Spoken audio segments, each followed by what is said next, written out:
এটা একটা মহামারী এবং ভয়ঙ্কর অবস্থা।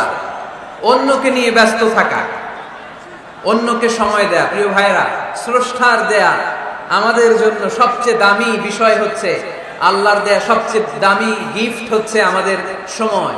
দামি গিফটের নাম কি? এই সময়টাই আমরা অন্যকে দিয়ে দিই। অন্যকে হিংসা করতে করতে এই দামি সময়গুলো নষ্ট করে ফেলে। এটা ঠিক না। আমারও অনেকে দেশে কাফের বলে, আছে না নাই? আমি অবাক হয়ে যাই, এই কাফেরের কথা শুনতে এতগুলো আল্লাহর ওলি কি করে আসে? আমার বুঝে আসে না, এই কাফেরের কথা শোনার জন্য এরকম ধাক্কা ধাক্কি হয় কেন? আল্লাহ তুমি হেদায়েত দান করো। আমি শুধু আল্লাহর কাছে সাহায্য চাই আর আপনাদের দোয়া চাই। দোয়া করবেন, বদদোয়া দিবেন না তো আবার। আর কে আমারে কাফের বললো, কে কি ফতোয়া দিল, আই ডোন্ট কেয়ার। ওইদিকে আমি তাকাই না। এর কারণ পিছনের দিকে তাকানোর সময় আমার নাই। চিল্লা এখন ঠিক কিনা? সিংহ একটা সিংহ ঘন্টায় ছুটতে পারে 90 কিলোমিটার বেগে। কত কিলোমিটার? একটা হরিণ ঘন্টায় ছুটতে পারে 100 কিলোমিটার বেগে। তাহলে কে জোরে ছুটে? জোরে বলতে হবে। সিংহ কত কিলোমিটার? হরিণ। তারপরেও হরিণটা 100 কিলোমিটার বেগে ছোটার পরেও সিংহটার কাছে সে ধরা পড়ে যায়। এর কারণ সিংহ যখন ধরার জন্য ছোটে, সে শুধু সামনে তাকায়, সে পিছনে তাকায় না। আর হরিণ 100 কিলোমিটার বেগে ছোটার পরেও সে ধরা খেয়ে যাবার ভয়ে বারবার পিছনে তাকায়। আর পিছনে তাকার কারণে ওর গতিটা স্লো হয়ে যায় আর সিংহের হাতে বধ হয়ে যায়। পিছনে তাকাবার সময় আমাদের নাই। চিল্লায় বলো ঠিক কিনা? আমরা অহংকার শিখি নাই, আমরা হিংসা শিখি নাই। আমাদের বুকে আছে বুক ভরা ভালোবাসা। আমি বিএনপি বুঝি না, আওয়ামী লীগ বুঝি না, জাতীয় পার্টি বুঝি না, জামাত ইসলাম বুঝি না, তাবলীগ বুঝি না, পীরের মুরিদ বুঝি না। যারাই করেছে লা ইলাহা ইল্লাল্লাহ, তার জন্য আমাদের হৃদয়ে জায়গা আছে না নাই? মুসলমান কেন, হিন্দুদের জন্য আমাদের বুকে জায়গা আছে না নাই? হিন্দু ভাই যদি বলে আমি পড়বো আশহাদু আল্লা ইলাহা ইল্লাল্লাহ ওয়া আশহাদু আন্না মুহাম্মাদ রাসূলুল্লাহ, তার জন্য আমাদের দরজা খোলা আছে না নাই? This is the beauty of Islam. এটা ইসলামের সৌন্দর্য। এটা অনেকে বুঝতে চায় না। আল্লাহ আমাদেরকে সহি সমঝ দান করুক। আমরা পড়ি আমিন। তো আমরা নিজের পায়ে দাঁড়াতে চাই। কার পায়ে? আমরা স্বাবলম্বী হতে চাই। কি হতে চাই? কাজ করার অনেক সুযোগ আছে। Just you have to generate new ideas, priceless ideas. You have to generate this. আপনাকে নতুন নতুন আইডিয়া দিতে হবে। নতুন নতুন আইডিয়া দিলেই আপনি মার্কেটে হিট করে ফেলবেন। আজকে সব গোমর ফাঁস করে দিয়ে গেলাম। কোটিপতি আর মিলিয়নিয়ার, বিলিয়নিয়ার হালাল পন্থায় যারা হতে চাও, your job is just produce new idea. নতুন নতুন কি লাগবে? আইডিয়া লাগবে। আইডিয়ার অনেক দাম। এই যে কিছুদিন আগে উবার নামে একটা কোম্পানির নাম শুনেছো তোমরা? কি নাম? গাজীপুরে চলে, শুধু শহরে না, ঢাকায়। আমি ওদের ব্যাপারে একটা রিপোর্ট পড়ে অবাক হয়েছে। এই উবারের কোনো পুঁজিপাতি কিছু নাই। ওদের কিছু অফিস আর স্টাফ, মানুষের গাড়ি দিয়ে ওরা ব্যবসা করে। মানে কইয়ের তেল দিয়ে কি ভাজে? কই ভাজে। এটাও বুঝেন আপনারা? কইয়ের তেল দিয়ে কই ভাজা। ওরা just they launch a company and they set up some staff. Company আছে, স্টাফ আছে, আর একটা মোবাইল অ্যাপস আছে। এই মোবাইল অ্যাপসের মধ্যে দিয়ে where you intend to go, কোথায় যেতে চান লিখবেন, কোন জায়গা থেকে যেতে চান লিখবেন, গাড়ি এসে হাজির। আপনি টাকা পে করে দিবেন, ওই টাকার একটা পার্সেন্টেজ ওই কোম্পানির মধ্যে চলে যাবে। What an idea! সারা বিশ্বে এখন শুরু হয়েছে। আমেরিকার সান ফ্রান্সিসকো একটা স্টেট আছে, সেখান থেকে তারা এই উবারের কার্যক্রম শুরু করেছে। 775টা শহরে উবারের এই অপারেশন কার্যক্রম চালু হয়েছে। 63টা দেশে ওদের সেন্টার আছে। আমাদের ঢাকাতেও আছে না নাই? আমি অবাক হলাম, 2018 সালে ওদের প্রফিট, ওদের রেভিনিউ হচ্ছে 11.27 billion US dollar, 11.27 billion dollar. Could you imagine that? আপনি কি কল্পনা করতে পারেন? বসে বসে অন্যের গাড়ি দিয়ে, অন্যের মাল সামান দিয়ে, অন্যকে খাটিয়ে কোটি কোটি টাকার ব্যবসা। তারপরে এই যে আমাদের প্রত্যেকের একটা অ্যাকাউন্ট আছে এক জায়গায়, কি নাম? কি বুক? কি বুক? সবাই জানেন? হুজুর আপনারও আছে? মাশাআল্লাহ। এই যে ফেসবুকের জন্য আমরা খেটে যাচ্ছি, দিন নাই রাত নাই, আমরা যে স্ক্রলিং করছি, লাইক দিচ্ছি, শেয়ার দিচ্ছি, we all are the staff of Facebook. আমরা সবাই ফেসবুকের এমপ্লয়ি, কাজ করে যাচ্ছি। Just idea. এই আইডিয়া দেওয়ার কারণে কোটি কোটি বিলিয়ন ডলারের ওর মালিক বানায় দিছে কে? এজন্য নতুন নতুন আইডিয়ার দরকার আছে না নাই? আমাদের বাংলাদেশের ছেলেদের ভালো আইডিয়া আছে, তার প্রমাণ ওরা বানাইছে উবার, আমরা বানাইছি পাঠাও। আমরা বানাইছি কি? পাঠাওয়ে চড়ছেন কারা কারা দেখি? ওরে আল্লাহ, all are the smart guys, মাশাআল্লাহ, হাত নামান। পাঠাও তো উবারের চেয়ে আরো দুর্দান্ত আইডিয়া। প্রাইভেট কার যেতে পারে না জ্যামের মাঝখানে, কিন্তু পাঠাও হচ্ছে মোটরসাইকেল রাইড, চিপা চাপা দিয়ে চলে যায়। আছে না নাই? তো এরপরে নতুন কি আসবে, এই দায়িত্বটা তোমার মাথা থেকে বের করতে হবে। এই এন্টারপ্রেনারশিপ, নতুন করে উদ্যোগী হতে হবে। এই ভাইয়ের মতো বিলিয়নিয়ার হতে চাও, মিলিয়নিয়ার হতে চাও, you have to generate new ideas. নতুন নতুন আইডিয়াই তোমাকে হালাল পন্থায় বিলিয়নিয়ার বানাতে পারে, ঠিক কি না? আত-তাজির আস-সাদুক আল-আমিন মা'আন নাবিয়্যিন ওয়াস-সিদ্দীকিন ওয়াশ-শুহাদা'i ওয়াস-সালিহিন। আমানতদার, সত্যবাদী ব্যবসায়ী কিয়ামতের দিন নবীদের সাথে, শহীদদের সাথে, সিদ্দীকিনদের সাথে, সৎ কর্মশীল ব্যক্তিদের সাথে দাঁড়িয়ে যাবে। চিৎকার করে পড়েন সুবহানাল্লাহ। এজন্য নতুন নতুন যত আইডিয়া আছে এগুলো আমাদের মাথা থেকে বের করতে হবে, তাহলেই আমাদের ব্যবসায় বরকত দিবে কে? সম্মানিত সুধী, তাই বলছিলাম আমরা নিজের পায়ে দাঁড়াতে চাই, আমরা কিছু করে দেখাতে চাই, আমরা স্বাবলম্বী হতে চাই। পরিশ্রম করতে হবে, পরিশ্রমের কোনো বিকল্প নেই। There is no alternative way to struggle. Struggle তোমাকে করতেই হবে। কেউ তোমার জন্য স্পেস তৈরি করে দিবে না। এই পৃথিবীতে কেউ কাউকে জায়গা দেয় না, এই পৃথিবীতে এসে জায়গা করে নিতে হয়। চিৎকার দিয়ে বলো ঠিক কিনা? হুঙ্কার দিয়ে পৃথিবীবাসীকে জানিয়ে দিতে হয় আমি এসেছি। মায়ের পেট থেকে যখন আমরা বেরোই, আমরা কি বলি? ওয়াও ওয়াও বলে নিজের অস্তিত্বের জানান দেই যে আমি এসেছি, এই পৃথিবীতে আমি জায়গা করে নিতে এসেছি। Life is not a bed of roses. এই পৃথিবী ফুলের বিছানো সজ্জা নয়। এখানে কষ্ট করতে হবে, পরিশ্রম করতে হবে, ঘাম ঝরাতে হবে। পরিশ্রমের ঘামে যে লোনা পানি থাকে, ওই লোনা পানিতে জন্ম নেয় সফলতার বীজ। এজন্য পরিশ্রম করতে হবে। সব নবীরা পরিশ্রমী ছিলেন, সব নবীরা কাজ করেছেন। সূরা জুমার এই 10 নম্বর আয়াতে আল্লাহ তাআলা আমাদেরকে মোটিভেট করে শিখাতে চেয়েছেন যে স্বাবলম্বী হও, নিজের পায়ে দাঁড়াও, কাজের সময়ে কাজ, নামাজের সময়ে নামাজ। আজকে এই স্লোগানটা এই মাহফিলের শুরুতে, মাঝখানে, শেষে বারবার বলে আমরা মুখস্থ করে নিয়ে যাব। কাজের সময় সবাই বলেন নাই তো? সবাই বললে তো এই প্যান্ডেল কাঁপতে শুরু করবে। কাজের সময় এইভাবে আওয়াজ করতে হবে, পারা যাবে?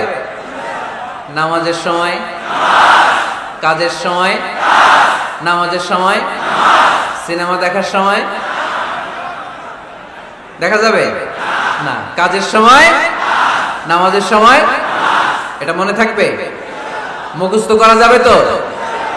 আল্লাহ রাব্বুল ইজ্জা সূরাতুল জুমার 10 নম্বর আয়াতে মূলত আমাদেরকে এই মেসেজটাই দিতে চেয়েছেন। কাজের সময় কাজ, নামাজের সময়। ফাইযা কুদিয়াতিস সালাতু ফান্তাশিরু ফিল আরদি ওয়াবতাগু মিন ফাদলিল্লাহ ওয়াযকুরুল্লাহা কাসীরান লাআল্লাকুম তুফলিহুন। সুবহানাল্লাহ পড়েন।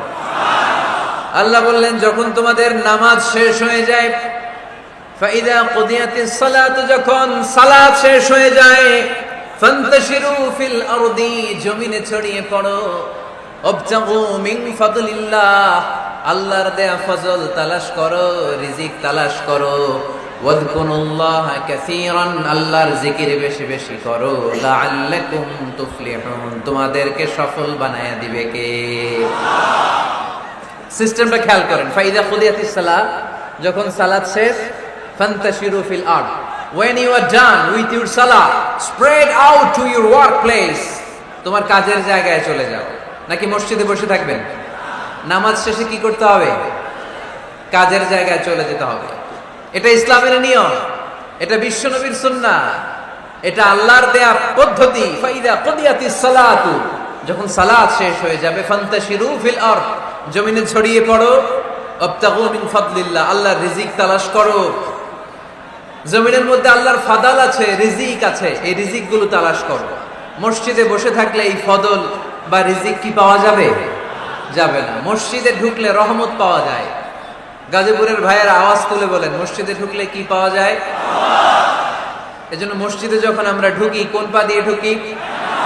ডান পা দিয়ে ঢুকেই আমরা বলি আল্লাহুম্মা ফতাহলি আবওয়াবা রাহমাতিক, O Allah, open for us the door of your mercy. আল্লাহ আমাদের জন্য আপনার সব রহমতের দরজাগুলো খুলে দেন। কারণ মসজিদে ঢুকলেই রহমত দেয় কে? আর মসজিদ থেকে যখন বের হই তখন রহমত নয়, তখন পাওয়া যায় ফদল। যে ফদলের কথা আল্লাহ ইয়াতে বললেন, আবতাগু মিন ফাদলিল্লাহ, এই ফদল মানে হচ্ছে রিজিক। তাই মসজিদ থেকে যখন বেরোই, কোন পা দিয়ে বেরোই? আর কি দোয়া করি? আওয়াজ করে বলেন, আল্লাহুম্মা ইন্নী আসআলুকা মিন ফাদলিক, মানে হে আল্লাহ, আমি আপনার কাছে আপনার ফদল চাই, রিজিক চাই। দুনিয়ার কেউ রিজিক দিতে পারে না, রিজিক দিতে পারে কে? আল্লাহ। এই রিজিক আমি আপনার কাছে চাই। আবার আল্লাহ বললেন, হুয়াল্লাযী জাআলা লাকুমুল আরদা যালুলা ফামশু ফি মানাকিবিহা ওয়া কুলু মির রিজকি ওয়া ইলাইহিন নুশুর। তিনি তো এমন সত্য যিনি তোমাদের জন্য জমিনটারে বানিয়েছেন সাহালাতুল মাসালিক, সহজে হাঁটা যায়, চলা যায়, চারা বীজ রোপণ করা যায়, চাষাবাদ করা যায়। আল্লাহ বললেন, জমিনের আনাচে কানাচে ঘুরে বেড়াও, জমিনের মধ্যে তোমাদের জন্য রিজিক রেখে দিয়েছে কে? এই জমিনের সব জায়গায় রিজিক আছে। আপনি জমিনের পাহাড়ে যাবেন, পাহাড়েও রিজিক আছে। জানেন পাহাড়ে কি চাষ হয়? হ্যাঁ, জুম চাষ হয়। বাংলাদেশের পাহাড়ে জুম চাষ হয়, আর মালয়েশিয়ার পাহাড়গুলোতে সব চাষ হয়। মালয়েশিয়া একটা জায়গা আছে ক্যামেরুন হাইল্যান্ড, ভাই গেছিলেন নাকি? ৬,০০০ ফিট উপরে, ঠান্ডা, প্রচন্ড ঠান্ডা। আমি প্রায় যাই, ওখানকার চা বাগানের স্নিগ্ধ হাওয়া আমাকে টানে খুব, বাতাসটা খুবই ক্লিন, ভাল লাগে। ওই ক্যামেরুন হাইল্যান্ডে ৬,০০০ ফিট উপরে ওরা করেছে ফুলের বাগান, ফলের বাগান, চায়ের বাগান, স্ট্রবেরির বাগান, মধুর চাষ করে। আর এই ৬,০০০ ফিট উপরে এই ভেজিটেবলস আইটেমগুলো দিয়ে তারা পুরো মালয়েশিয়ার খাদ্যদ্রব্যের যত সংকট, সব সংকট তারা দূরীভূত করেছে। সুবহানাল্লাহ পড়েন। তো ওনারা পাহাড়ের উপর চাষ করে, আর আমরা সমতল জায়গায় চাষ করতে চাই না। চাষাবাদ করতে আমাদের লজ্জা লাগে। কি লাগে? যুবক ভাইয়েরা, কাজে কোনো লজ্জা নেই। কাজে কি নেই? পরিশ্রমে লজ্জা নেই। লজ্জা হচ্ছে অলসতায়, লজ্জা হচ্ছে অকর্মণ্যতায়। আমরা কাজ করে খেতে চাই, পরিশ্রম করে খেতে চাই। রাজি আছো সবাই? এখন অনেকে রুফ গার্ডেনিং করে। রুফ গার্ডেনিং মানে ছাদের, বাসার ছাদের উপরে কি সুন্দর পেঁপে গাছ, আম গাছ। আমি নিজে দেখেছি, নিজেরা খায়, আশেপাশের প্রতিবেশীদের সবাইকে দেয়, বাজারে বিক্রিও করে। নিউ আইডিয়া, রুফ গার্ডেনিং করো। তারপরে একসাথে হাঁসের চাষ হয়, পানিতে হাঁসগুলো ভেসে বেড়ায়, আর নিচে মাছের চাষ হয়। এরকম অনেক যুবক আছে যারা এগুলো করে করে স্বাবলম্বী হয়েছে। আমরা এগুলো করতে চাই না, আমাদের লজ্জা লাগে। আমাদের হোটেলের মেসিয়ারি করতে লজ্জা লাগে, ছোট্ট ফুচকার দোকান দিতে আমাদের লজ্জা লাগে। কিন্তু বিশ্বনবীর ছাগল চড়াতে কোনো লজ্জা লাগতো না। কাজে কোনো লজ্জা আছে? লজ্জা কিসে দেয়? অলসতায়। আওয়াজ করে বলো, লজ্জা কিসে? অলসতা করা যাবে না। অলসতাকে আজকের প্রোগ্রাম থেকে আমরা না বলে দিব। আমরা অলসতাকে বলে দিব নো। অলসতাকে আমরা কি বলবো? নো। আমরা অলস হতে চাই না, আমরা খেটে খেতে চাই, ঘাম ঝরাতে চাই। পরিশ্রমের ঘামের লোনা পানিতে জন্ম নেয় সফলতার বীজ। আমরা সফল হতে চাই, ঠিক কিনা? এজন্য অলসতা করা যাবে না, কাজ করতে হবে। আল্লাহ রাসূল সাল্লাল্লাহু আলাইহি ওয়াসাল্লাম এবং সাহাবারা আমাদেরকে কাজের প্রতি উৎসাহিত করেছেন। সাইয়েদনা ওমর ফারুক রাদিয়াল্লাহু তাআলা আনহু, নাম শুনেছেন? কত নাম্বার খলিফা? সবাই বলেন। 1 নাম্বার খলিফার নাম কি? 2 নাম্বার খলিফার নাম? 3 নাম্বার? 4 নাম্বার? রিদওয়ানুল্লাহি তাআলা আলাইহিম আজমাইন। ওমর ফারুক সাধারণ কোনো সাহাবী ছিলেন না। তিনি এমন সাহাবী ছিলেন, বিশ্বনবী সাল্লাল্লাহু আলাইহি ওয়াসাল্লাম বলেছেন, আমার পরে কোনো নবীও নাই, রাসূলও নাই, তবে আমার পরে যদি কেউ নবী হতো, আমার ওমর নবী হয়ে যেত। বিশ্বনবী বলছেন, লা নাবিয়্যা বা'দি ওয়ালা রাসূলা, আমার পরে কোনো নবী নাই, রাসূল নাই। লাউ কানা বা'দি নাবিয়্যুন লাকানা উমর, তবে আমার পরে যদি নবী হওয়ার কোয়ালিটি আমার কোন সাহাবীর মধ্যে থেকে থাকে, আমার ওমরের মধ্যে সেই কোয়ালিটি আছে। প্রভু তুমি বলেছো রাসূল দেবে না, বলনি দেবে না ওমর, বলনি দেবে না হামজা তারি, খালিদ বিজয়ী সমর। প্রভু তুমি বলেছো রাসূল দেবে না, বলনি দেবে না ওমর, বলনি দেবে না হামজা তারি, খালিদ বিজয়ী সমর। প্রভু তুমি বলেছো রাসূল দেবে না। সুবহানাল্লাহ পড়েন। ওমর ফারুক রাদিয়াল্লাহু তাআলা আনহু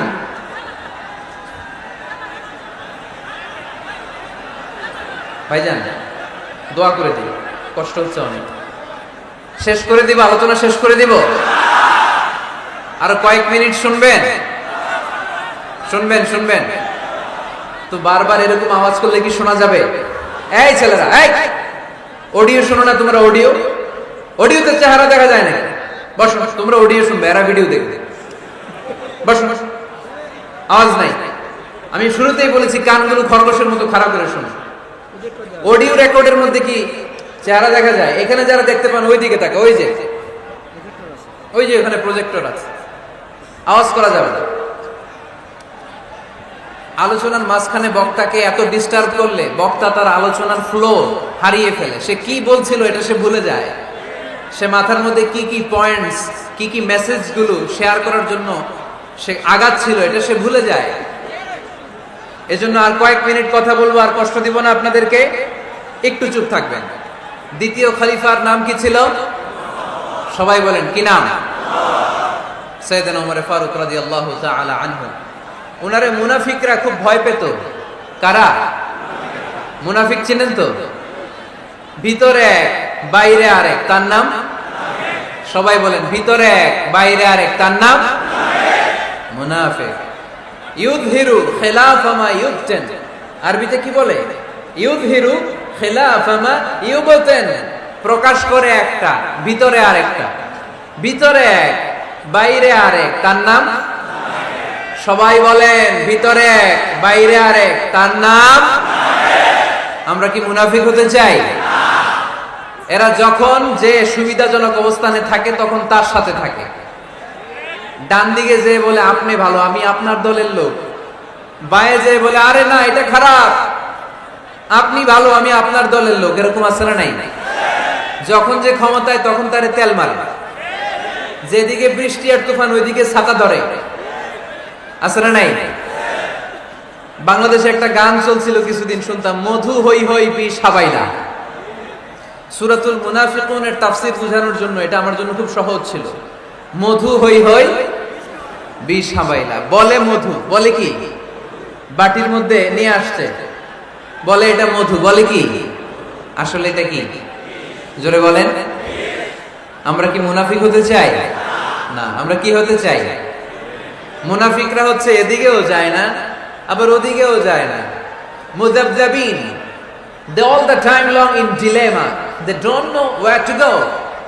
They don't know where to proceed. কোন দিকে যাবে জানে না, ডানেও না বায়েও না, নেহি এদার নেহি উদার, দরমিয়ান মে সাদার বাদার। এরকম আছে না? উপর দিয়া ফিটফাট, ভিতর দিয়া সদরঘাট। সদরঘাট এখনো ফিটফাট হয় নাই।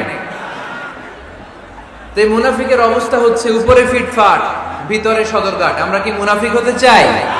কি হতে চাই? মুমিন হতে চাই। এই মুনাফিকের দলগুলো মদিনাতুল মুনাওয়ারাতে ওমরে ফারুককে খুব ভয় পেত। ওমরে ফারুককে দেখলে তারা থারথার করে কাঁপতো। শুধু মুনাফিকরাই নয়, খোদ ইবলিস শয়তানও সাইয়েদনা ওমরে ফারুককে দেখলে ভয় পেত। আমরা আমাদের ছেলে মেয়েদেরকে যদি খাবার না খায় আমরা কি বলি? আম্মু খাবার খাও, কি আসবে? ভূত আসবে। বিড়াল আসবে, বাঘ আসবে, এগুলো গাজীপুরে বলে না বোধহয়। আপনাদের ছোট্ট মেয়েটা যদি রাত্রে খেতে না চায়, আপনারা লোকমা তুলে কি বলেন? এই তাড়াতাড়ি খাও, কি আসবে? ভূত, ভূত আসবে। তো মদিনার সমাজে মদিনার ছোট্ট কচিকাচা সোনারমণিরাও রাতে খেতে চাইতো না। মদিনাতুল মুনাওয়ারার মায়েরা রাত্রিবেলা খাবার নিয়ে বাচ্চাদেরকে বলতো, মা তাড়াতাড়ি খাও, হা হুয়া ইয়াতি উমর, ওই যে উমর আসতেছে, উমর ইসলামের দ্বিতীয় খলিফা। আশাদুহুম ফি আমরিল্লাহি উমর, আল্লাহর জমিনে আল্লাহর দ্বীন বাস্তবায়নের জন্য সবচেয়ে শক্তিশালী ছিল ওমর। চিল্লায় পড়েন সুবহানাল্লাহ। এই ওমরে ফারুক রাদিয়াল্লাহু তাআলা আনহু যে রাস্তা দিয়ে হাঁটতো, শয়তান ওই রাস্তা রেখে দিয়ে অন্য রাস্তা দিয়ে হাঁটতো। মা সালাকা শাইতানু ফাজ্জান সালিকান ইল্লা সালাকা ফাজ্জান গায়রা ফাজ্জিক। বিষ্ণু বলছেন, ওমর, শয়তান তোমারে দেখে এত ভয় পায়, তুমি যে রাস্তা দিয়ে হাঁটো, শয়তান তোমারে দেখলে ওই রাস্তা রেখে দিয়ে অন্য রাস্তা দিয়ে হাঁটে। চিল্লায় পড়েন সুবহানাল্লাহ। লা ইলাহা ইল্লাল্লাহ মুহাম্মাদুর রাসূলুল্লাহ সাল্লাল্লাহু আলাইহি ওয়াসাল্লাম। সাইয়েদনা ওমর ফারুক মসজিদে নববীর ইমাম। মসজিদে নববীর কি ইমাম? আপনারা শুনতেছেন? এই ছেলেরা বসে যাও, বসে যাও, বসে যাও, বসে যাও। সাইয়েদনা ওমর ফারুক মসজিদে নববীর ইমাম। এদিকে তাকান, আমার দিকে তাকান, আমার দিকে তাকান। উনি প্রত্যেক নামাজের ইমামতি করতে আসতেন মসজিদে নববীতে। জোহরের নামাজে ইমামতি করলেন। ইমামতি করে দেখলেন নামাজ শেষ, সবাই বের হয়ে চলে যায়। এটাই ইসলামের নিয়ম, ঠিক কিনা? ফাইদা কুদিয়াতিস সালাতু ফান্তাশিরু ফিল আরদ ওয়াবতাগু মিন ফাদলিল্লাহ। নামাজের সময় খায়া ফেলাইছি, নামাজের সময় কাজের সময়, নামাজের সময় কাজের সময়। ফাইদা কুদিয়াতিস সালাহ, যখন নামাজ শেষ হয়, ফান্তাশিরু ফিল আরদ, জমিনে ছড়িয়ে পড়ো। এটা ইসলামের আইন। তার মানে আল্লাহ বুঝাতে চাইলেন, নামাজের সময় মসজিদে চলে যাও।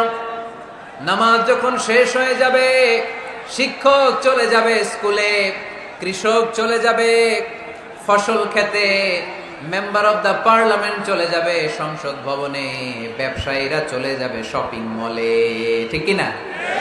কাজে চলে যাও। ওমরে ফারুক নামাজের ইমামতি করিয়ে নামাজ শেষ করলেন। সবাই চলে গেল। ইয়ামান দেশ থেকে আসা কিছু লোক গোল হয়ে বসে আছে, জিকির আজকার করে, ইবাদত করে। এরা যায় না। এরা কি করে না? যায় না। আসরের নামাজে সাইয়েদনা ওমর ফারুক রাদিয়াল্লাহু তাআলা আনহু নামাজের ইমামতি করলেন। নামাজ শেষ, সবাই চলে যায়, এরা যায় না। মাগরিবের নামাজের পরেও এরা যায় না। এশার সালাতের পরেও এরা যায় না। এশার পরে উনি ধরলেন, মা বালুকুম মা খাতবুকুম, হোয়াটস রং উইথ ইউ ম্যান? তোমাদের কি সমস্যা? জোহর, আসর, মাগরিব, এশা প্রত্যেক সালাতের পরে সবাই যার যার কাজে চলে যায়, তোমরা যে যাও না? বাড়ি কই? বলি ইয়ামান। তো বসে থাকো কেন? কি করো? কই জিকির করি। কি করি? কি করি? জিকির আজকার করি, তাসবিহ তাহলিল করি, ইবাদত করি। তো তোমরা যে যাও না, তোমাদের খাবার দেয় কে? খাবারের ব্যবস্থা হয় কোত্থেকে? তারা বলল, আমাদের জিকির দেখে, আমাদের বুজুর্গি দেখে আশেপাশের লোকেরা পাতিল ভরে খাবার নিয়ে আসে, ওই খাবার আমরা খাই। নাহনু আল মুতাওয়াক্কিলুনা আলাল্লাহ, আমরা আল্লাহর উপর তাওয়াক্কুল করে এখানে বসে থাকি। ওমরে ফারুক বললেন, সর্বনাশ, তোমরা যদি মুতাওয়াক্কিলুনা আলাল্লাহ হও তাহলে কেমনে হবে? তোমরা তো মুতাওয়াক্কিলুনা আলাল্লাহ নাও, তোমরা হচ্ছে আল মুতাওয়াক্কিলুন বা'দুকুম আলা বা'দ, আল্লাহর উপর তাওয়াক্কুলকারী নয়। তোমরা যারা পাতিলের মধ্যে করে খাবার নিয়ে আসে তাদের উপর তাওয়াক্কুল করে বসে আছো, ঠিক কি না? তোমাদের জিকিরও চলে, আবার মাথায় টেনশনও চলে, পাতিল কি ছোট আসবে না বড় আসবে, খাবারে আমার ভাগেরটা থাকবে কি থাকবে না, টেনশন আছে না নাই? কারণ অন্যের উপর নির্ভরশীল, নিজের রান্না করে নাই, নিজে তো বাজার করে নাই, নিজের তো অ্যারেঞ্জমেন্ট বলতে কিছু নাই, আরেকজন যা দিয়ে যাবে ওইটা খাবে। ওমরে ফারুক বুঝালেন, আরে বোকা, এটারে তাওয়াক্কুল বলে না, তোমার সাধ্যে যতটুকু আছে তার সবটুকুন করার পরে তুমি তাওয়াক্কুল করবে একজনের উপর, তিনি কে? এক সাহাবী বললেন, ইয়া রাসূলুল্লাহ, ইয়া হাবিবাল্লাহ সাল্লাল্লাহু আলাইহি ওয়াসাল্লাম, আমি অনেক দূর থেকে সফর করে এসেছি, এই যে আমার উটের রশিটা এটা ছেড়ে দিয়ে যদি আমি ঘুমিয়ে যাই, আল্লাহর উপর তাওয়াক্কুল করি, আমার উটটা বসে থাকবে নাকি? বিষ্ণু বললেন, না, এটারে তাওয়াক্কুল বলে না। উটের রশি রেখে দিয়ে ঘুমাইলে তোমার উট দৌড় দিবে। এ আকিলহা সুম্মা তাওয়াক্কাল আলাল্লাহ, উটের রশিটা আগে দড়ি দিয়ে ভালো করে গাছের সাথে বাঁধো, তারপরে তাওয়াক্কুল করবে একজনের উপর, তিনি কে? আগে বাঁধতে হবে, তারপরে তাওয়াক্কুল, আগে কাজ করতে হবে, তারপরে তাওয়াক্কুল। এক লোক বড় হুজুরের কাছে দোয়া চাইছে, হুজুর আপনি দোয়া করবেন আল্লাহ যেন আমার একটা ছেলে সন্তান দেয়। কি দেয়? কথা বুঝে নাই বোধহয়। কি দেয়? ছেলে সন্তান দেয়। তো হুজুর অনেক দোয়া করে দিছে, বড় হুজুর, আল্লাহ তারে তুমি ছেলে সন্তান দিও। তো ছেলে সন্তান হয় নাই। তার পরের বছর এসে আবার হাজির, হুজুর একটু দোয়া করেন আমার জন্য আল্লাহ একটা ছেলে সন্তান দেয়। হুজুর আবার দোয়া করলেন, কিন্তু ছেলে আর হয় নাই। পরের বছর এসে আবার হাজির, হুজুর একটু দোয়া করেন। কি দোয়া করবো বাপ? বলে হুজুর দোয়া করেন আল্লাহ যেন আমার একটা ছেলে সন্তান দেয়। হুজুর আবার দোয়া করলেন। এর পরের বছর এসে আবার হাজির, কয় হুজুর ছেলে সন্তান। হুজুরকে ঘটনা কি? ঘটনা কি? এর সন্তান হয় না কেন? বললো বাবা তুমি কি বিয়ে করছো? কয় না। তুমি বিয়ে না করলে তো সন্তান হবে কোত্থেকে? আগে তো বিয়ের পর্বটা সার, তারপরে তাওয়াক্কুল করবি কার উপর? বিষ্ণু বললেন, তাগদু খেমাসান তারুহু বেতানান, পাখিগুলোর মতো যদি সকালবেলা তাওয়াক্কুল করে বের হয়ে যাও, প্রতিটা পাখি, আপনাদের গাজীপুর এলাকায় পাখির বাসা আছে নাকি? কি পাখি আছে? বাবুই পাখি? হ্যাঁ, কি পাখি? সব আছে। তো এই পাখিগুলো এই গাজীপুরের বিভিন্ন গাছপালার উপরে যে নিড বানিয়েছে বাসা, দেখবেন সকাল বেলায় এই পাখিগুলো আল্লাহর উপর তাওয়াক্কুল করে বের হয়ে যায়। এই পাখিগুলো জানে কোন জায়গায় ওর রিজিক আছে। পাখিগুলোর রিজিকের ব্যবস্থা করলো কে? সারাদিন শেষে পাখিগুলো আবার ওদর পূর্তি করে পাখিগুলোর নিডে ফিরিয়ে দেয় কে? জানে না কোথায় খাবার আছে। আমাদের ফ্রিজ আছে, ফ্রিজ, ডিপ ফ্রিজ, 7 দিনের বাজার করে ডিপ ফ্রিজের মধ্যে খাবার রেখে দেই। পাখিদের ডিপ ফ্রিজ আছে নাকি? আমাদের টাকা বেশি ঘরের মধ্যে হয়ে গেলে ব্যাংকের মধ্যে অ্যাকাউন্টে ফেলে দিয়ে আসি। পাখিদের কোনো ব্যাংক অ্যাকাউন্ট আছে নাকি?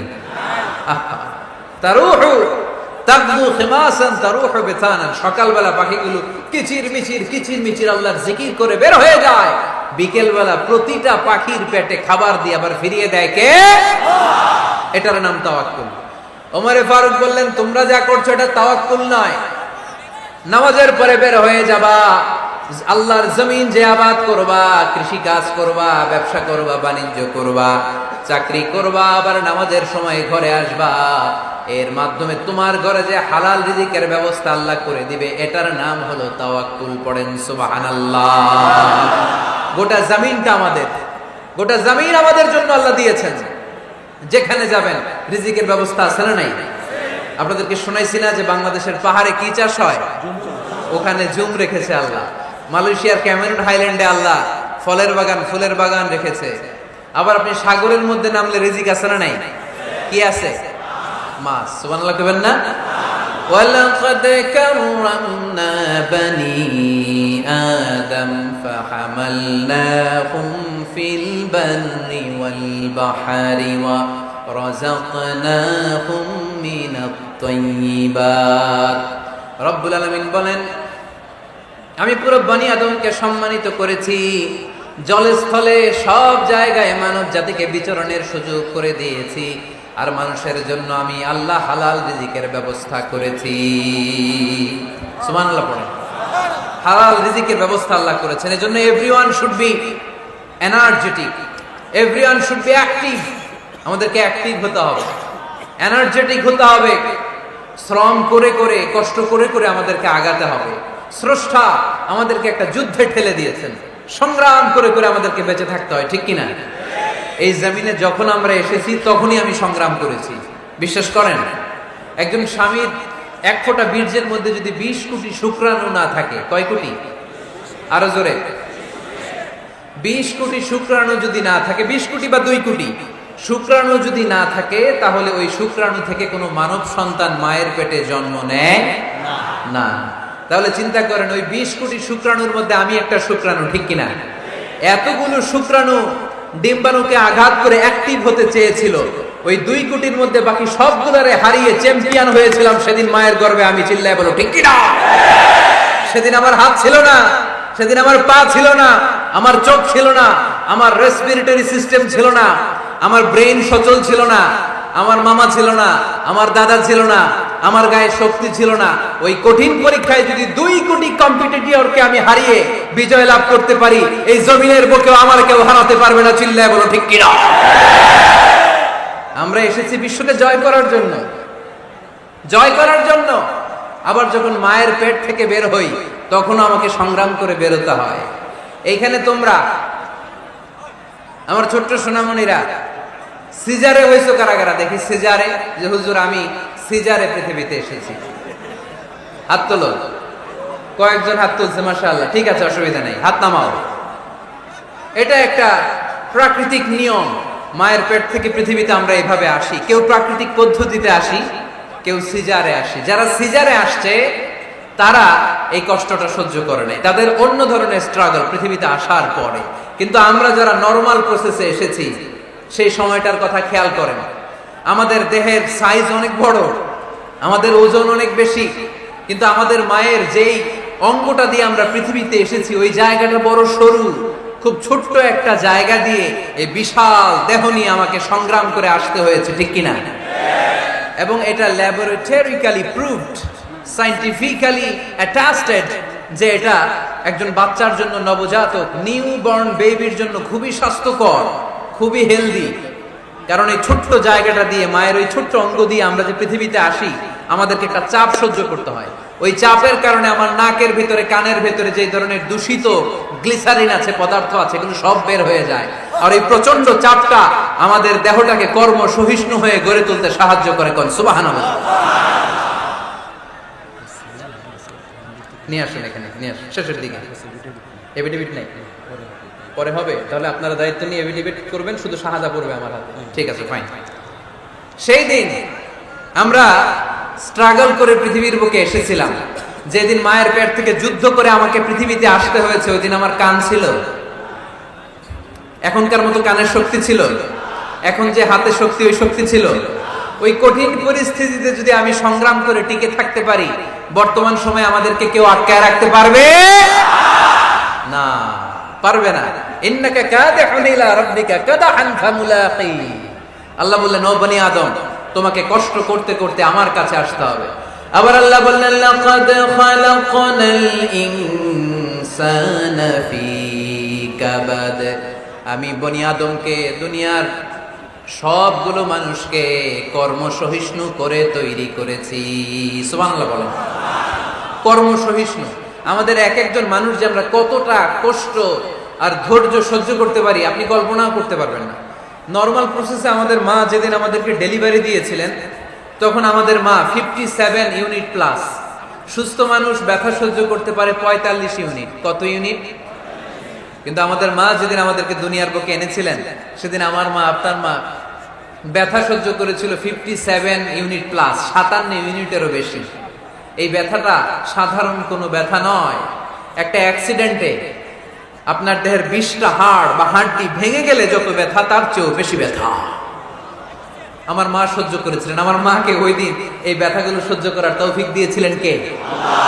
তাহলে কি পরিমাণে কষ্ট সহিষ্ণুতার, কর্ম সহিষ্ণুতা নিয়ে যে আমরা জন্মাই, আমাদের কোনো ধারণাই নাই। এজন্য আমি প্রায় বলি, ছেলে মেয়েদেরকে, সন্তানকে ননির পুতুল করে গড়ে তুলবেন না। ছেলে মেয়েদেরকে কষ্ট সহিষ্ণু করে গড়ে তোলেন। প্রতিকূল পরিবেশে কি করে নিজের অস্তিত্ব জানান দিতে হয়, এমন করে আমরা আমাদের মুসলমান সন্তানদেরকে গড়ে তুলবো। চিল্লায় বলেন ঠিক কি না? লাকাদ খালাকনাল ইনসানা ফি কাবাদ। আমি মানুষকে দুঃখ কষ্টের মধ্যে তৈরি করেছি। আসসালামু আলাইকুম। আল্লাহ, আপনার সাথে ফোনে কথা হয়েছিল? জি জি। মোহতারামকে একটা চেয়ার দেন। আছে? দেন দেন, ছোট কি আছে? আলহামদুলিল্লাহ, আপনাদের এলাকার, আপনাদের মা ও মাটির সন্তান, গণমানুষের নেতা, মুক্তি যুদ্ধ বিষয়ক মন্ত্রণালয়ের মাননীয় মন্ত্রী মহোদয় আকম মুজাম্মেল হক সাহেব ইতিমধ্যে আমাদের মাঝখানে এসে উপস্থিত হয়েছেন। আমরা সবাই পড়ি আলহামদুলিল্লাহ। গত রাতে ওনার সাথে ফোনে কথা হয়েছে, তো আমি ভাবিনি যে এত ব্যস্ততার মধ্য দিয়ে উনি চলে আসবেন। আপনাদের কাজে ব্যস্ত থাকতে হয়। আমরা আসলে অনেকে জানি না যে এমপি মন্ত্রীরা কতটা ব্যস্ত থাকে। জনপ্রতিনিধিরা আপনাদের নানা কাজে নানা জায়গায় ব্যস্ত থাকতে হয়, বিভিন্ন মিটিং। ওই দিন আমি কুমিল্লা জেলার ডিসি সাহেবের সাথে একটা মিটিং ছিল, দেখলাম যে অনেক লোক ওখানে ভিড় করে আছে। আমি যে ছোট্ট একটা সালাম বিনিময় করব, মিটিংটা সারবো, সুযোগই হচ্ছিল না। অনেক ব্যস্ত থাকে ওনারা। তারপরেও ওনাদের ব্যস্ত মুখর মূল্যবান সময়গুলো থেকে কিছু সময় আমাদের জন্য দিয়ে আজকের প্রোগ্রামে হাজির হয়েছে। আমরা মোবারকবাদ জানাই। সম্মানিত সুধী, আমরা বলছিলাম কাজের সময়, আরো জোরে বলতে হবে, কাজের সময়, নামাজের সময়, আর ভরসা করতে হবে একজনের উপর, তিনি কে? কাজে কোনো লজ্জা আছে? লজ্জা কিসে? অলসতায়। আমরা অলস হতে চাই না। রসুল বাত্তালে দুক্কানু শয়তান, অলস মস্তিষ্ক শয়তানের আড্ডাখানা। আমরা নিজের পায়ে দাঁড়াতে চাই, আমরা স্বাবলম্বী হতে চাই, আমরা সাস্টেইনেবল ডেভেলপমেন্ট গোলের পক্ষে, আমরা মিলেনিয়াম ডেভেলপমেন্ট গোলের পক্ষে, আমরা বাংলাদেশকে উন্নতির শিখরে নিয়ে যাওয়ার পক্ষে। চিল্লায় বলেন ঠিক কিনা? আমরা আগে দুনিয়ার কল্যাণ চাই, এটা ইসলামের নিয়ম। আগে কি আখেরাত চাই না আগে দুনিয়া চাই? জোরে বলেন। আরে দুনিয়াতে ভালো থাকলেই তো আখেরাতে ভালো থাকবেন। এজন্য আল্লাহ আমাদেরকে শিখালেন, পড়ো রব্বানা আতিনা ফিদ দুনিয়া হাসানাহ ওয়া ফিল আখিরাতি হাসানাহ ওয়া কিনা আযাবান নার। আয় আমাদের রব, এই দুনিয়ার বুকে আপনি আমাদেরকে কল্যাণ দেন, আখিরাতের বুকে আপনি আমাদেরকে কল্যাণ দেন, আগুনের শাস্তি থেকে আল্লাহ আপনি আমাদেরকে বাঁচিয়ে দেন। পড়ে না আমিন। তাহলে আগে দুনিয়া, তবে দুনিয়াকে হৃদয়ে স্থান দেয়া যাবে না। দুনিয়াকে বশ করে হাতে নিব, কিন্তু হৃদয়ে থাকবে আখিরাত। জোরে বলতে হবে ঠিক কিনা? নিজ হাতে উপার্জিত সম্পদের চেয়ে শ্রেষ্ঠ কোনো সম্পদ আর হতে পারে না। আমার দিনমজুর ভাইয়েরা, কুলি মজুর ভাইয়েরা, রিকশাওয়ালা ভাইয়েরা, ফ্যাক্টরি ওয়ার্কার যারা, আপনারা আল্লাহর কাছে অনেক সম্মানিত। আপনাদের উপার্জন হালাল। আপনাদের এক পা এমনি জান্নাতে ঢুকে আছে। এখন শুধু এক পা ঢুকাইলে চলবে? পা কয়টা? আরেকটা ঢুকানোর দরকার আছে না? নেই? আপনাদের উপার্জন হালাল। আপনারা 5 ওয়াক্ত সালাত পড়বেন, মানুষের হক নষ্ট করবেন না, আব্বা আম্মার দোয়া নিবেন, দ্বিতীয় পাটাও জান্নাতে ঢুকায় দিবে কে? মা আকালা আহাদুন তুআমান ক্বাত্তু খায়রুম মিন আইয়াকুলা মিন আমালি ইয়াদিহি। নিজের হাতে উপার্জিত সম্পদের চেয়ে, খাবারের চেয়ে শ্রেষ্ঠ সম্পদ আর হতে পারে না। আমার রিকশাওয়ালা ভাই, তার উপার্জন হালাল না হারাম? আমার কুলি মজুর ভাই, উপার্জন হালাল না হারাম? মাথার গাম পায়ে ফেলে ফ্যাক্টরি ওয়ার্কাররা যে বেতনটা পায়, এটা হালাল না হারাম? তাদের দোয়াকে কবুল করে নিবে কে? এজন্য যুবক ভাইরা, নেভার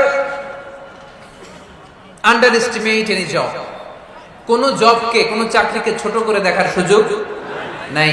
কারণ আমার উপার্জন হালাল হলে ওই হালাল উপার্জনে বরকত দিবে কে? Whether it's the small or big, you don't care. এটা তোমার কেয়ার করার দরকার নেই। চাকরি পেলেই একটা ঢুকে যাবা, চাকরি পেলেই ঢুকে যাবা। কারণ আমাদের চাকরির বাজার মন্দা। আমাদের বাংলাদেশ, ভারতে কোন একটা চাকরির জন্য চেয়েছে 8 পাস, ওইখানে অ্যাপ্লাই করে ডক্টরেট ডিগ্রি দাঁড়িয়ে আসে না? নাই?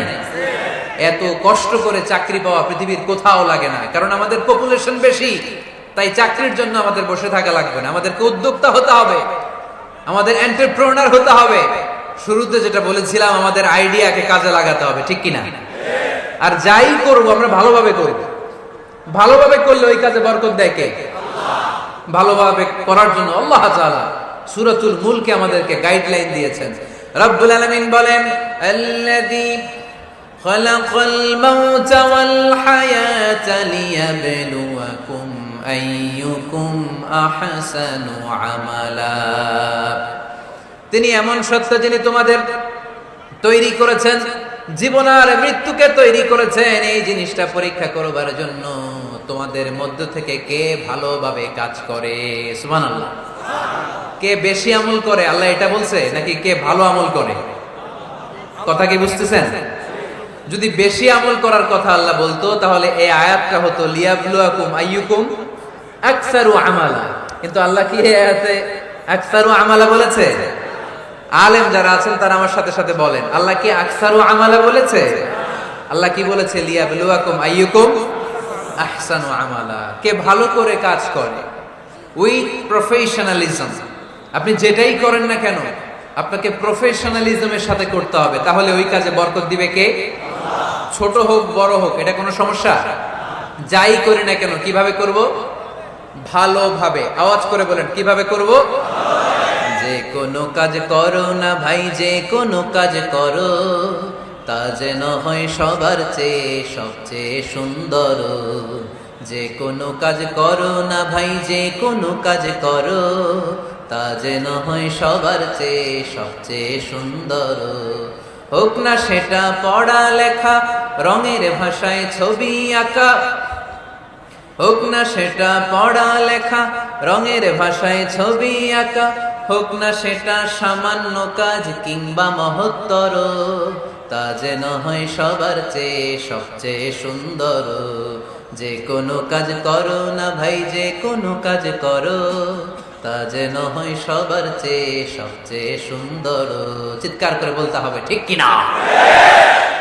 যাই করি না কেন সেটা যেন সবচেয়ে সুন্দর হয়। You have to make the best out of you, you have to try you level best. তোমার সাধ্যের যতটুকু আছে তার সবটুকু করতে হবে, বাকি বরকত তার কল্যাণ আমাদেরকে দান করবে কে? বিষ্ণু ইসা ইসলাম কখনো অলসতাকে উৎসাহিত করেন নাই, ভিক্ষাবৃত্তিকে উৎসাহিত করেন নাই, তিনি পরিশ্রমকে অ্যাপ্রিশিয়েট করেছেন। এক সাহাবী রাদিয়াল্লাহু তাআলা আনহু এসে বললেন, ইয়া রাসূলুল্লাহ, আমাকে কিছু দান করেন, আ'তিনি শাইআন। বিষ্ণু বললেন, তুমি ভিক্ষা করো, তোমার ঘরে কিছু নাই? সাহাবী বললেন, লা ইয়া রাসূলুল্লাহ, কিছু নাই। বিষ্ণু ইসা ইসলাম আবার প্রশ্ন করলেন, কিছুই নাই? সে বললেন, হ্যাঁ আছে। কি আছে? একটা জামা আছে, জামা, আর আছে একটা পানি খাওয়ার জগ। দুইটা জিনিস আছে, একটা কি আর একটা পানি খাওয়ার জগ। বিষ্ণু বললেন, দুইটা নিয়ে আস। সাহাবী রাদিয়াল্লাহু সাহাবীর হাতে দিয়ে বললেন, যাও, 1 দিরহাম দিয়ে তোমার পরিবার পরিজনদের জন্য খাবার কিনে নিয়ে যাও, আর 1 দিরহাম দিয়ে একটা কুঠার কিনে নিয়ে আস। কি কিনে নিয়ে আসো? সবাই বলেন। কুঠার চিনেন আপনারা? কুঠার দিয়ে কি করে? গাছ কাটে। ওই সাহাবী আর 1 দিরহাম দিয়ে একটা কুঠার কিনে নিয়ে আসলেন। বিশ্বনবী সাল্লাল্লাহু আলাইহি ওয়াসাল্লাম নিজ হাতে ওই কুঠারের একটা হাতল লাগায় দিলেন। সুবহানাল্লাহ পড়তে পারলেন না মজা করে? হাতল ছাড়া কুঠার ধরা যায়? ধরা যায় না। বিশ্বনবী কাঠের একটা হাতল লাগায় দিলেন। এই হাতলটা দিয়ে বিশ্বনবী বললেন, try to imagine the attitude of the last messenger Muhammad সাল্লাল্লাহু আলাইহি। He changed the world for the better and made us better creation. তার নাম কি? কি নাম? হি ওয়াজ মুহাম্মদ সাল্লাল্লাহু আলাইহি ওয়াসাল্লাম। Muhammad, mercy upon mankind, teacher of all mankind, Abul Qasim, Ya Habibi, Ya Muhammad, Ya Shafi'i, Ya Muhammad, Khairu Khalqillahi Muhammad, Ya Mustafa, Ya Imam al-Mursalin, Ya Mustafa, Ya Shafi'al Alamina. পড়েন সবাই। Ya Mustafa, Ya Imam al-Mursalin, Ya Mustafa, Ya Shafi'al Alamina. He taught us to be just and kind, and to feed the poor and hungry, help the wafer and the orphan child, and to not be cruel and miserly. His speech was soft and gentle, like a mother stroking her child. His mercy and compassion were most radiant when his smile was Muhammad sallallahu alayhi wasallam.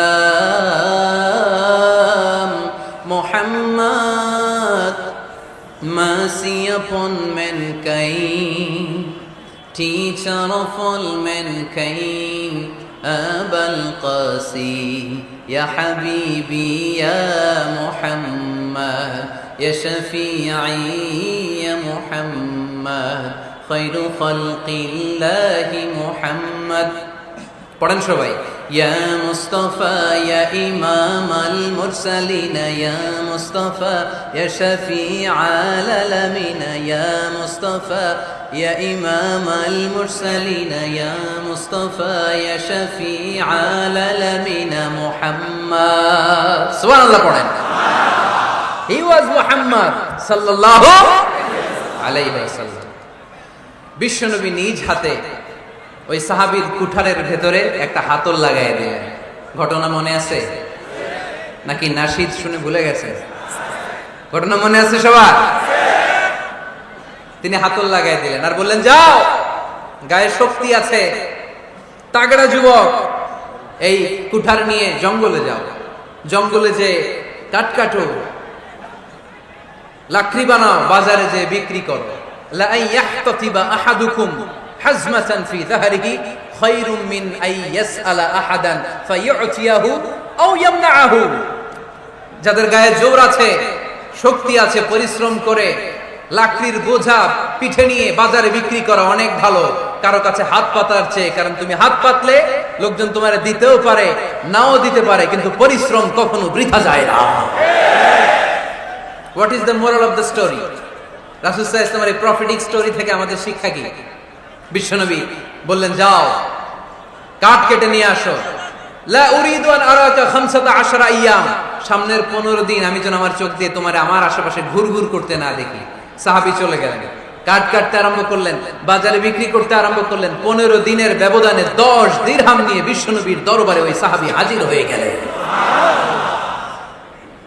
10 দিরহাম নিয়ে হাজির হয়ে গেলেন। এসে বললেন, ইয়া রাসূলুল্লাহ, ইয়া হাবিবাল্লাহ, আমি আর দরিদ্র নাই, আমি আর ভিক্ষা করি না, আমি নিজের পায়ে দাঁড়িয়েছি, আমি স্বাবলম্বী হয়েছি, আমি অন্যান্য খেটে খাওয়া মানুষের মতো এখন উপার্জন করে আমার ফ্যামিলির চাহিদা মিটাই। পড়েন সুবহানাল্লাহ।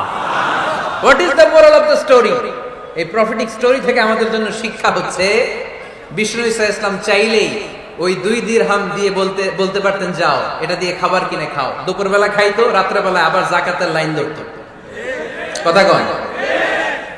তার মানে বিষ্ণু ঈসা ইসলাম কাজের প্রতি উৎসাহিত করেছেন। 2 নম্বর লেসন বা শিক্ষা হচ্ছে, বিশ্বনবী সাল্লাল্লাহু আলাইহি ওয়াসাল্লাম পার্মানেন্ট সলিউশন করে দিয়েছেন, স্থায়ী সমাধান। ঠিক কিনা? আমরা প্রায় যাকাতে শাড়ি দেই, লুঙ্গি দেই, আছে না নাই? আলহামদুলিল্লাহ, আপনাদের গাজীপুরে বোধহয় এগুলো নাইটাই, এখানে নাই, আছে? যদি থেকে থাকে এই ট্র্যাডিশন আপনারা বন্ধ করবেন। যাকাতে শাড়ি বলতে কোনো শাড়ি নাই, যাকাতের লুঙ্গি বলতে কোনো লুঙ্গি নাই। কারণ যাকাতের শাড়ি আর যাকাতের লুঙ্গি যদি আপনি বিতরণ করেন আর সামান্য সয়াবিন তেল আর চাল ডাল যদি আপনি প্যাকেট করে দিয়ে দেন, তাহলে 1 মাস পরে আবার যে সে আরেক জায়গায় যাকাতের লাইনে দাঁড় হয়ে যাবে। চিল্লা এখন, ঠিক কিনা? এজন্য আপনাকে পার্মানেন্ট সলিউশনের ব্যবস্থা করতে হবে। আমি সব জায়গায় বলি যে প্রতিটি জেলার বিজনেস ম্যাগনেট যারা আছেন তারা সবাই মিলে একটা যাকাত ম্যানেজমেন্ট প্ল্যাটফর্ম গড়ে তুলুন। সেখান থেকে এমন ভাবে যাকাত দিন যাতে মানুষ স্বাবলম্বী হতে পারে। স্বাবলম্বী বানানোর জন্য, দারিদ্র বিমোচনের জন্য যাকাত এসেছে, যাকাতের শাড়ি লুঙ্গি বিতরণের জন্য নয়। আর যাকাতের শাড়ি এত পাতলা, মশারি কি পাতলা, এর চেয়েও পাতলা। দেখছেন কখনো? এটারে একবার ধোয়ার পরে দ্বিতীয়বার পরা যায় না। একবার ধোয়ার পরে শাড়ির দিকে তাকাইলে শাড়ি আপনার দিকে বেশকি মেরা থাকবে। কথা বলেন, ঠিক কিনা? এইভাবে শাড়ি লুঙ্গি দেয়া যাবে? এভাবে তো শাড়ি লুঙ্গি বিতরণ করলে যারা লাইন ধরে যাকাত নিতে আসলো, এই আল্লাহর বান্দাদেরকে অপমান করা হয়। আর আল্লাহ বললেন, ওয়ালাকাদ কাররামনা বানি আদম, আমি পুরো বানি আদমকে সম্মানিত করেছি। ফেরেশতার সম্মান বেশি না মানুষের? বুঝা শুনা বললেন, কার? তুমি মাটির আদমকে প্রথম সৃষ্টি করিয়া ঘোষণা করিয়া দিলে শ্রেষ্ঠ বলিয়া, তাই তো নূরের ফেরেশতা করে আদমকে সেজদা। সুবহানাল্লাহ পড়েন।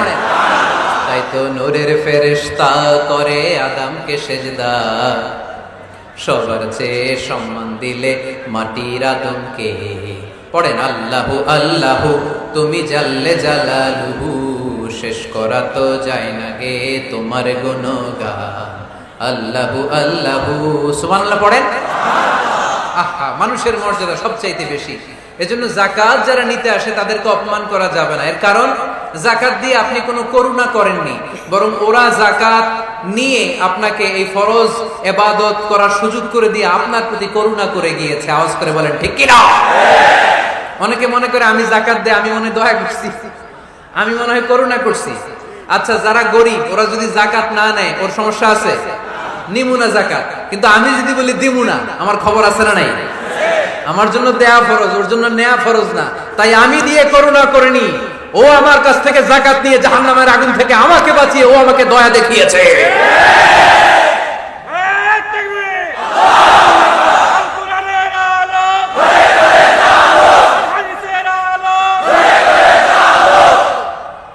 এজন্য জাকাত দারিদ্র্য বিমোচনের জন্য। কিভাবে জাকাত দিবেন?